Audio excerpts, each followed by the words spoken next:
মনের আশায় নতুন জোয়ার। নতুন করে কিছু ভাবছো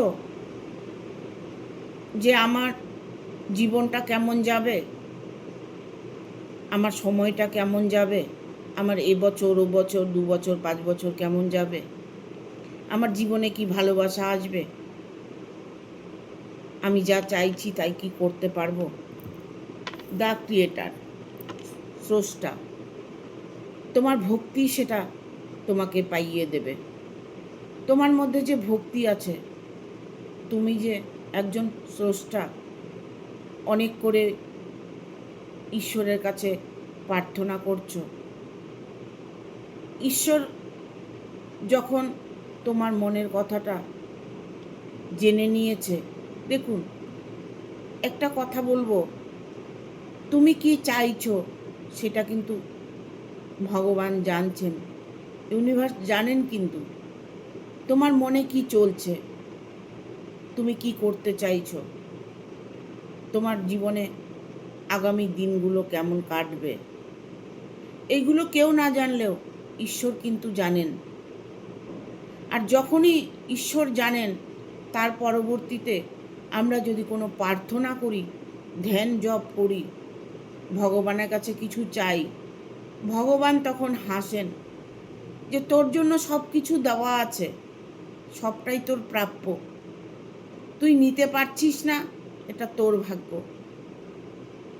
এই জন্য বলবো, তোমার ভেতরের যে শক্তি, তোমার ভেতরের যে চাওয়া, সেটা তুমি পূর্ণ করতে পারবে কি? আমি বলবো হ্যাঁ, কারণ এই সোর্সটা, সেই ভক্তি তোমাকে সেই পথে এগিয়ে নিয়ে যাবে।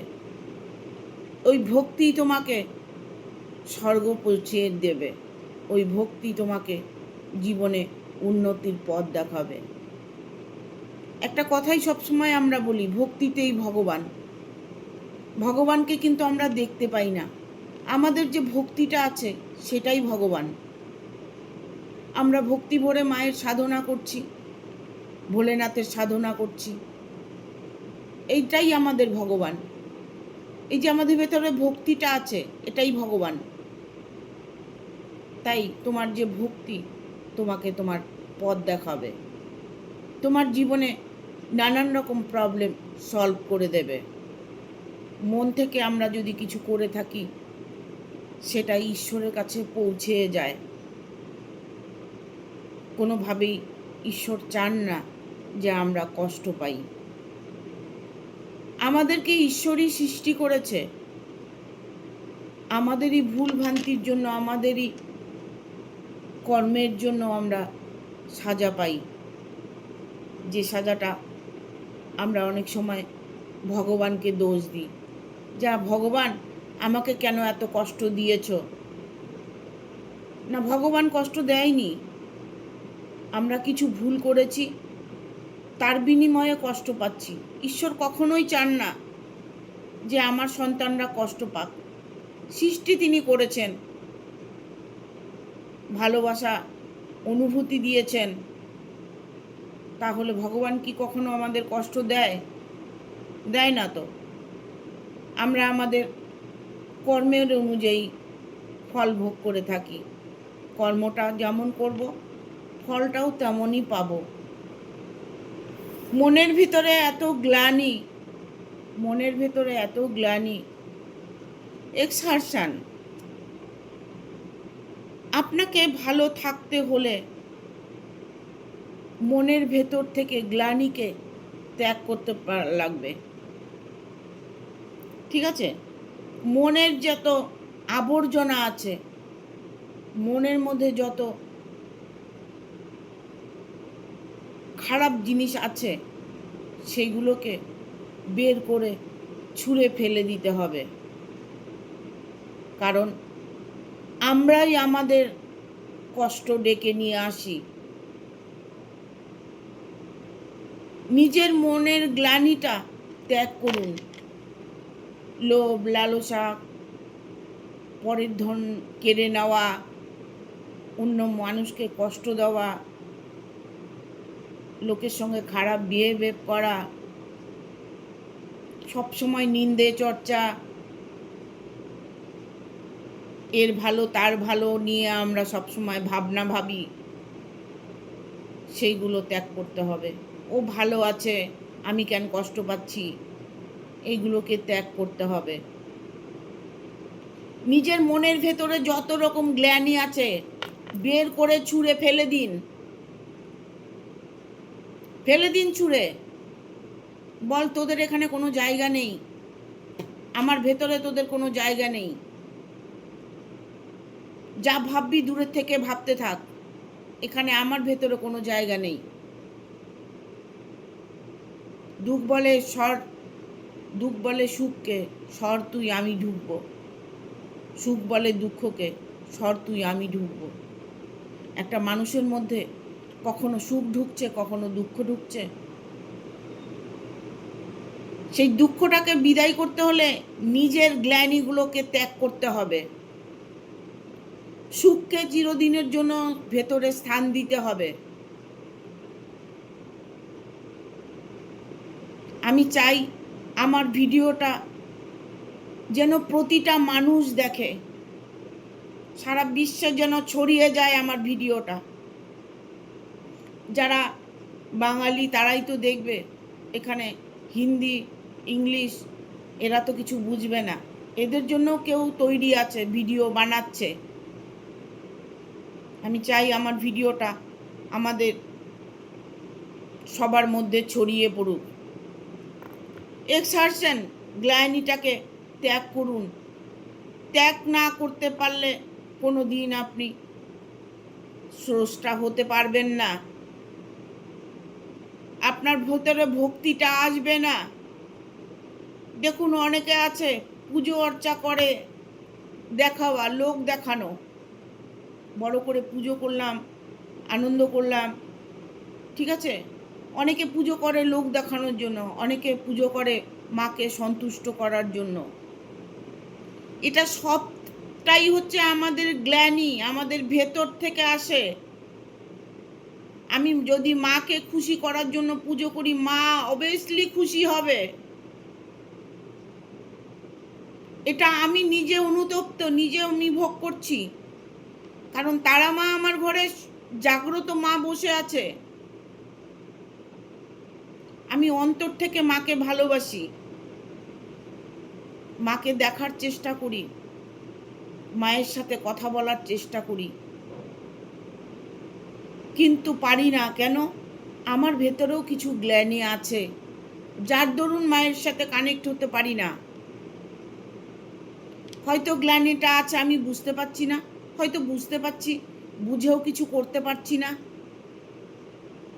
তাই বলবো মনের থেকে গ্লানিটা ত্যাগ করে দিন। ইনোনেস, নির্দেশনতা, কারোর নির্দেশনতা আপনাকে পালন করতে হবে বা তোমাকে পালন করতে হবে। যেমন আমি বলছি, আমার ভিডিওটা যারা দেখছো তারা হয়তো নিজের চেতনাকে জাগানোর চেষ্টা করবে, ভালো থাকার চেষ্টা করবে। কি করলে ভালো থাকবে সেটা হয়তো মন থেকে মেনে নিচ্ছ, পজিটিভলি রিডিংটা দেখছো। তুমি চাইছো যে আমার জীবনটাও পাল্টে যাক, আমার ভেতর থেকে সব গ্লানি বেরিয়ে যাক। তবে তুমি যদি নির্দেশনতা পালন করতে পারো তবে সাকসেস তুমি অবশ্যই পাবে। সবটাই তোমার উপরে ডিপেন্ড করছে।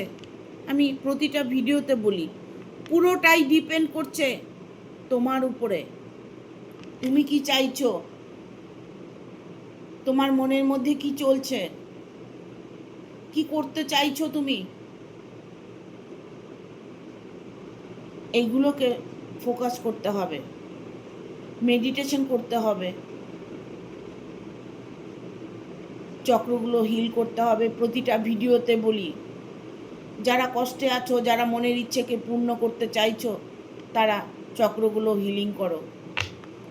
অর্থের অভাব যাদের আছে তারা চক্রগুলো হিল করো। এখানে আসছে ফ্লাওয়ারিং, ফুল ফোটানোর সময়। দেখুন কিছু কিছু ফুল আছে না, ভোরবেলায় ফোটে, আর কিছু কিছু ফুল আছে সন্ধেবেলায় ফোটে, আর কিছু কিছু ফুল আছে সারা দিন ভরে ফুটতে থাকে। তবে ভোরবেলার যে ফুলটা আছে সেই ফুলটা মায়ের চরণে যায়, দেবদেবতার চরণে যায়। যেই ফুলটা বিকেলে ফোটে সেই ফুলটা কিন্তু মায়ের চরণে যায় না। বুঝাতে পারলাম? তুমি যদি যেতে চাও সৎ পথে, তাহলে ইউনিভার্স তোমাকে সেই দিকেই নিয়ে যাবে। আর তুমি যদি না চাও, তাহলে তুমি তোমার জায়গায় থাকবে, যেভাবে চলছো সেভাবেই চলবে, যেভাবে আছো সেভাবেই থাকবে। এখন মনে করব যে আমি এটা করব, আমি ধ্যান করব, আমি ঈশ্বরের সঙ্গে কানেক্ট হব, আমি জপ করব, আমি প্রার্থনা করব, 2 দিন 4 দিন 5 দিন করে ছেড়ে দিলে কিছু লাভ নেই, কন্টিনিউ করতে হবে। আর বিশেষ করে যাই করো না কেন 21 দিন টানা করতে হবে। যে কোনো মন্ত্র জপ যাই কিছু করো না, একটা নির্দিষ্ট টাইম আছে, সেই টাইম মতো সব কিছু করতে হবে। এই আধ্যাত্ম যুগের মধ্যে এখন প্রতিটা মানুষই কিন্তু নিজের চেতনাকে জাগানোর চেষ্টা করছে, স্রষ্টা হতে চাইছে, নিজে ধ্যান জপ করে নিজেকে পাল্টাতে চাইছে, নিজে অনেক ধন সম্পদের মালিক হতে চাইছে, জব চাইছে। অনেকেই 90% লোকই এখন ভগবানের জব করেন, কিছু না কিছু করে থাকেন। ওই তিল তিল করতে করতেই তাল হবে। আপনি শুধু 10 মিনিট টাইম দিন, না যদি পারেন তবে আপনি 3 মিনিট টাইম দিন। 3 মিনিট আপনি চোখ বন্ধ করে একটু ভিজুয়ালাইজ করুন। দেখুন 3 মিনিট করবেন প্রথম দিন, তারপরে 3 মিনিট করবেন, তারপরের দিন দেখবেন 4 মিনিট হয়ে গেছে, তারপরের দিন দেখবেন 5 মিনিট হয়ে গেছে, তারপরের দিন দেখবেন 6 মিনিট হয়ে গেছে, তারপরের দিন দেখবে 7 মিনিট হয়ে গেছেন, তারপরের দিন দেখবেন 8 মিনিট হয়ে গেছে। এই করে করে 10 মিনিট 12 মিনিট 15 মিনিট হয়ে যাবে। আপনাকে চেতনায় আপনাকে নিয়ে যাবে ওই জায়গাটা।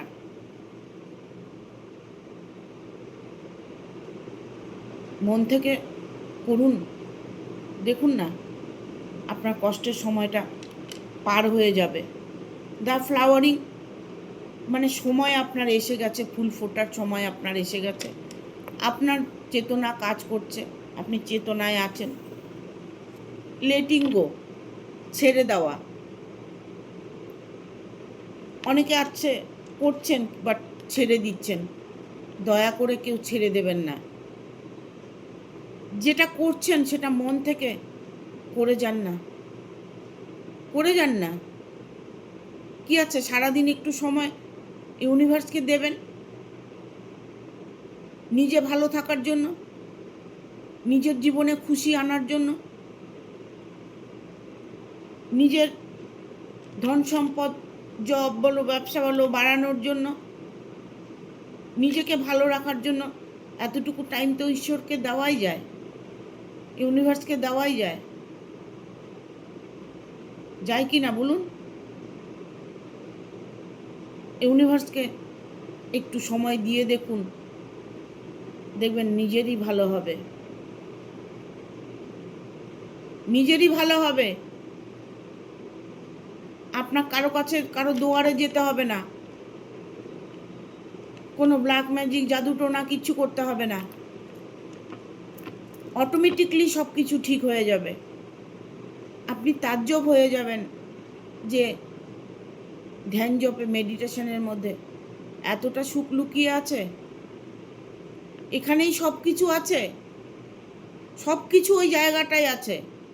এটা আপনাকে মানতে হবে, তখন আপনি আরও 10টা লোককে বলতে পারবেন, যারা কষ্টে আছে দুঃখে আছে তাদেরকে আপনি বোঝাতে পারবেন, তাদেরকে সঠিক পথে আনতে পারবেন। এটাই আমাদের ধর্ম। আমরা মানুষকে সৎ পথে চলার, সাধনার পথে চলার শিক্ষা দিয়ে থাকি।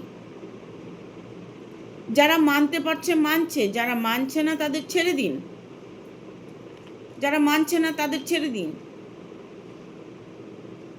যারা মানতে চাইছে তাদেরকে হেল্প করুন, ঠিক আছে? Thank you.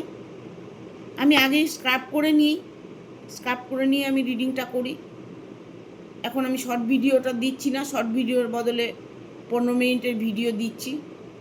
সবাই সাবস্ক্রাইব করে দেবে, বেল বটনটা অন করে দেবে পরপর আমার ভিডিওটা পাওয়ার জন্য। আর হাইপ বলে একটা অপশন আছে দেবে, স্টার বলে একটা অপশন আছে সেটা দেবে, ঠিক আছে? Thank you, tata. সবাই ভালো থাকবেন, সুস্থ থাকবেন।